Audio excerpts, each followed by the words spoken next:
الحمدللہ رب العالمین والصلاة والسلام علی سید الانبیاء والمرسلین۔ ناظرین السلام علیکم ورحمۃ اللہ وبرکاتہ۔ ہمارے سیشن سلسلہ کربلا میں آپ کو خوش آمدید۔ ہماری گفتگو جاری تھی۔ امام حسین رضی اللہ تعالیٰ عنہ مکہ مکرمہ پہنچ چکے تھے۔ وہاں آپ نے لوگوں سے نہ یزید کے خلاف کوئی بیعت لی، نہ ہی کوئی طاقتور لشکر تیار کروایا۔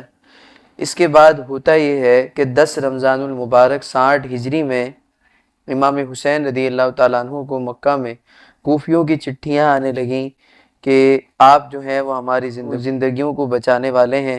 اس یزید سے آپ نے صحابہ کرام سے مشورہ کیا، بعد اپنے چچا زاد بھائی حضرت مسلم بن عقیل رضی اللہ تعالیٰ عنہ کو کوفہ کی طرف روانہ کیا، ان کے دونوں شہزادوں کے ساتھ محمد اور ابراہیم رضی اللہ تعالیٰ عنہما۔ امام مسلم رضی اللہ تعالیٰ عنہ کوفہ پہنچ کر مختار بن عبید کے مقام پر قیام فرمایا۔ ہر کوفی جوگ در جوگ آپ کی خدمت میں حاضر ہوتا اور امام حسین آپ کے ذریعے امام حسین کے ہاتھ پر بیعت کرتا، اور اس طرح ایک ہفتے میں 12,000 لوگ تیار ہو گئے۔ اس بات کو دیکھتے ہوئے امام مسلم بن عقیل نے امام حسین رضی اللہ تعالیٰ عنہ کو یہاں آنے کا یعنی کوفہ آنے کا خط لکھ دیا۔ دوسری طرف یزید کے حکم پر حضرت نعمان بن بشیر رضی اللہ تعالیٰ عنہ جو کوفہ کے گورنر تھے، ان کو معزول کر دیا گیا بغیر کسی وجہ کے، اور ابن زیاد کو کوفہ کا گورنر مقرر کر دیا گیا۔ جب وہ آتا ہے کوفہ تو اس نے سب سے پہلے لوگوں کو دھمکیاں دینا شروع کی۔ 40,000 لوگوں نے ابھی بیعت کر لی ہے امام حسین کے ہاتھ پر۔ امام مسلم بن عقیل کے ذریعے اہل کوفہ کو ڈرایا، دھمکایا، اور امام مسلم بن عقیل رضی اللہ تعالیٰ عنہ کا ساتھ نہ دینے کی بات کی۔ آہستہ آہستہ لوگوں نے اپنی جان بچانے کے لیے امام مسلم بن عقیل کا ساتھ چھوڑ دیا، اور امام مسلم بن عقیل آہستہ آہستہ اکیلے رہ گئے، یہاں تک کہ 40,000 میں سے صرف 500 افراد رہ گئے۔ عصر کی نماز کا وقت آیا، آپ نے عصر کی نماز پڑھانے کے لیے نیت باندھی۔ جب آپ نے سلام پھیرا تو آپ کے 2 شہزادوں کے علاوہ کوئی آپ کے ساتھ نہیں تھا۔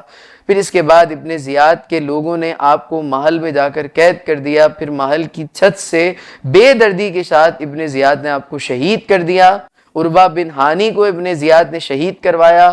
اس کے بعد پھر امام حسین رضی اللہ تعالیٰ عنہ کی روانگی 3 ذی الحج کی دن ہوئی، اور اسی دن امام مسلم بن عقیل کو شہید کیا گیا تھا۔ امام حسین رضی اللہ تعالیٰ عنہ کے ساتھ جو لوگ گئے تھے، جو آپ کے گھرانے آپ کا گھرانہ گیا تھا آپ کے ساتھ، اس میں آپ کے 3 صاحبزادے تھے، 2 ازواج تھیں، ایک بیٹی تھی، ایک بہن تھی۔ حضرت امام حسن رضی اللہ تعالیٰ عنہ کے 4 صاحبزادے، حضرت قاسم، حضرت عبداللہ، حضرت عمر، حضرت ابو بکر رضی اللہ عنہما، مولا علی شیر خدا رضی اللہ تعالیٰ عنہ کے 5 صاحبزادے، حضرت عباس، حضرت عثمان، حضرت عبداللہ، حضرت محمد اور حضرت جعفر رضی اللہ عنہما تھے۔ امام مسلم بن عقیل کے 3 بھائی، حضرت عبداللہ، حضرت عبد الرحمن، حضرت جعفر کے 2 صاحبزادے، حضرت محمد اور حضرت عون رضی اللہ عنہم، یہ سب شامل تھے۔ امام حسین رضی اللہ تعالیٰ عنہ کو ابھی تک کوفہ کے حالات کے بارے میں معلوم نہیں ہوا تھا۔ آپ مقام صالبیہ میں پہنچے تو بکیر بن مشعبہ اسدی کے ذریعے آپ کو مسلم بن عقیل رضی اللہ تعالیٰ عنہ، عربہ بن ہانی رضی اللہ تعالیٰ عنہ کی شہادت کی خبر ملی۔ آپ نے بار بار رنج و الم کی کیفیت میں یہ بات کہی، انا للہ و انا الیہ راجعون، انا للہ و انا الیہ راجعون۔ جیسے ہی قافلہ پہنچا کوفہ کی طرف، کوفہ کے اندر، تو حر بن یزید تمیمی نے امام حسین رضی اللہ تعالیٰ عنہ کے قافلے کو روک دیا۔ اب کربلا میں وہ پہنچ چکے تھے، اس میدان میں وہ پہنچ چکے تھے۔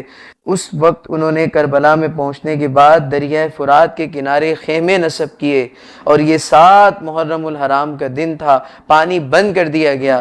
9 محرم الحرام کو یزیدی فوج نے امام حسین رضی اللہ تعالیٰ عنہ کی طرف بڑھنا شروع کیا۔ حضرت عباس رضی اللہ تعالیٰ عنہ آگے بڑھے، یزیدی فوج سے مسئلہ پوچھا کہ کیا بات ہے، تو جب جواب ملا کہ عبید اللہ ابن زیاد کا حکم ہے آپ لوگ اس کی بات مان لیں ورنہ لڑائی کے لیے تیار ہو جائیں، حضرت عباس رضی اللہ تعالیٰ عنہ نے یزیدیوں کی جواب کو حضرت امام حسین رضی اللہ تعالیٰ عنہما کو بتایا۔ امام حسین فرماتے ہیں ان سے ایک رات کی مہلت لے لو، کہ ایک رات مہلت دیں ہمیں سوچنے کے لیے، جس میں ہم نماز پڑھ لیں، استغفار کر لیں، اللہ کی بارگاہ میں خوب گریہ ازاری کر لیں۔ یہ سب کہنے لگے وہ، تو ان کی بات مان لی گئی۔ امام حسین رضی اللہ تعالیٰ عنہ نے اس رات اپنے ساتھیوں کو جمع کیا، اللہ تعالیٰ کی حمد و ثنا اور خطاب فرمایا اور فرمایا خدائے رحمان تم سب کو میری طرف سے جزائے خیر دے، تم سن لو، میں یقین رکھتا ہوں کہ ان دشمنوں کے ہاتھوں کل ہماری شہادت ہے۔ میں تم کو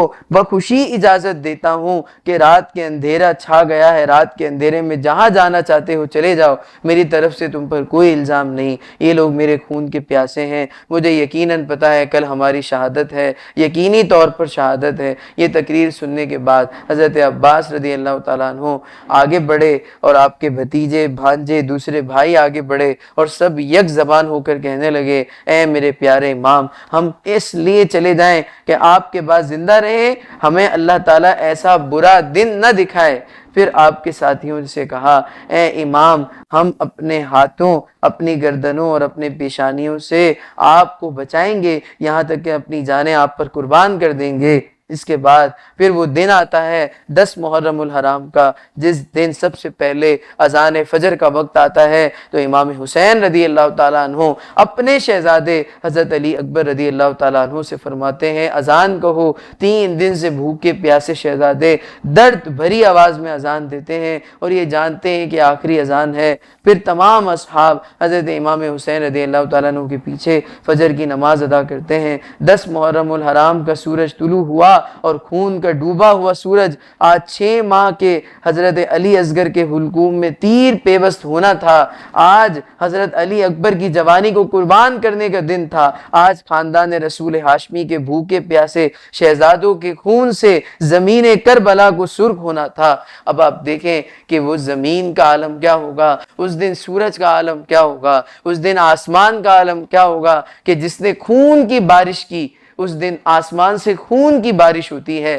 اللہ تبارک و تعالی ہمیں اس دکھ کو جو امام حسین رضی اللہ تعالیٰ عنہ کے ساتھ ہو رہا تھا، اس میں ہمیں اللہ تعالیٰ شہادت کا جذبہ عطا فرمائے، شہادت کی موت کا جذبہ عطا فرمائے، ناموس رسالت پر پہرا دینے کی قوت ہمیں امام حسین کے کردار سے اللہ تعالیٰ عطا فرمائے۔ آمین بجاہ نبی الامین صلی اللہ علیہ وسلم۔ انشاءاللہ تعالیٰ ہم نیکسٹ سیشن میں اسی کے آگے سے آپ کے سامنے بیان کریں گے اور آپ کے سامنے رکھیں گے کہ امام حسین رضی اللہ تعالیٰ عنہ کی جو آغازی تقریر تھی اور اختتامی تقریر تھی، اس کا پورا سفر کیا تھا، وہ سفر نامہ آپ کے سامنے بیان کریں گے۔ وما علینا الا البلاغ المبین۔ جب تک کے لیے الوداع، السلام علیکم ورحمۃ اللہ وبرکاتہ۔